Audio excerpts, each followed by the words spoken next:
Much. Salam and greetings of peace and safety. I hope everyone and their loved ones are safe and well during these trying times. And thank you for convening this gathering. As you have heard, since 2017, the government of India has put in place a body of laws and procedures on nationality and citizenship, and I'd like to concentrate on this. These are discriminatory against minorities, especially Muslims. Nearly, as you heard before, that 2 million Assami citizens, residents, around 6% of the state's population, has been cast as doubtful nationality, despite fundamental concerns about poor and discriminatory procedures that exclude religious and linguistic minorities, especially women and children among them, highlighted by many victim groups as well as human rights bodies. Authorities have confirmed the finality of the NRC. And I want to talk a little bit about the NRC.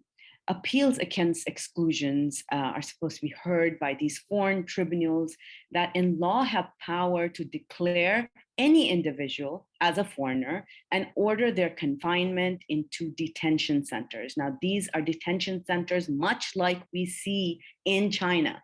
And this is not just in the state of Assam. We see them in Punjab. We see them in other states around India. Human rights bodies have documented how foreigners' tribunals are designed to exclude mostly Muslims. And as a Muslim woman with roots in India, it pains me that the most impacted are women who are often identified by the men in their families and often do not have documentation. Combine this with the threats of sexual violence coming from genocidal conferences being held by people who lead temples, not one, not two. The lead of this genocidal conference that took place in December, Yati Narsinganan, leads 400,000 temples. That is not fringe, that's mainstream. And if we look at these, I yesterday had a chance to talk about sexual violence against Muslim women, and just as you do this research and you look at this every day, you look at the world and you don't see people reacting to it with the sort of intensity that they should be reacting. It really, as civil rights leaders, as human rights leaders, as representatives against the impact of genocide around the world, it is really like we argued with many of you all about the impending genocide of the Rohingyas. Justice for All, this is a 30 years history of anti-genocide work, especially on the Rohingya genocide under our Burma Task Force.